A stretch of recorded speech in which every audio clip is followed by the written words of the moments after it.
नमस्कार दोस्तों, logical Hindu YouTube channel में आपका स्वागत है। दोस्तों, हम सभी जानते हैं कि रावण एक बेहद ही शक्तिशाली ब्रह्म राक्षस था। ब्रह्म इसीलिए क्योंकि उसके पिता विश्रवा एक ब्राह्मण साधु थे, और राक्षस इसीलिए क्योंकि उनकी माता केकसी राक्षस राज सुमाली की पुत्री थी। यही कारण था कि रावण में ब्राह्मणों जैसा ज्ञान और राक्षसों जैसी शक्ति थी। राक्षस क्योंकि पाताल लोक पर आवास करते थे, इसीलिए रेप्टाइल्स यानी सरीसर्प, रेप्टिलियंस, सर्पेंट्स आदि राक्षस जाति के अंदर आते थे। यहाँ तक कि डायनासोर जैसे आकार के महामानव भी राक्षस जाति में आते थे। कुछ हिंदू लेखों के अनुसार रावण का ऊपरी आधा शरीर इंसान जैसा था, पर धड़ के नीचे का हिस्सा एक रेप्टाइल जैसा था, या कहीं एक वयस्क डायनासोर जैसा था। श्रीलंका स्थित एक ऊंची चट्टान, जिसे सिगिरिया के नाम से जाना जाता है, स्थित है। इसे रावण का महल भी कहा जाता है।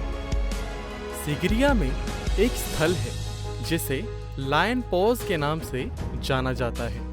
यहाँ पर लगभग 10 फीट ऊंचे पंजे दिखाई देते हैं, जिन्हें ही लायन पॉज कहा जाता है। पर अगर इन पंजों को ध्यान से देखा जाता है तो शेर के पंजे हैं ही नहीं, क्योंकि शेर के पंजे में 5 अंगुलियां होती हैं और सिगिरिया में स्थित पंजे में 4 अंगुलियां हैं। यानी कि ये किसी शेर के पंजे नहीं, बल्कि किसी सरीसृप या डायनासोर के पंजे लगते हैं। अगर आप इन पंजों को ध्यान से देखें तो ये एक टीरेक्स के पंजे से हूबहू मेल खाते हैं। इसीलिए हो ना हो ये लायंस पॉज ना होकर भी एक टीरेक्स पॉज है। कुछ लोगों का ये मानना है कि पंजे या पैर रावण के ही हैं। तो क्या ये हो सकता है कि रावण का आधा शरीर रेप्टाइल का था, यानी निचला शरीर डायनासोर टीरेक्स से मेल खाता था? हम सब जानते हैं कि रावण के पास गजब की मायावी शक्तियां थीं, जैसी रेप्टाइल्स में होती हैं।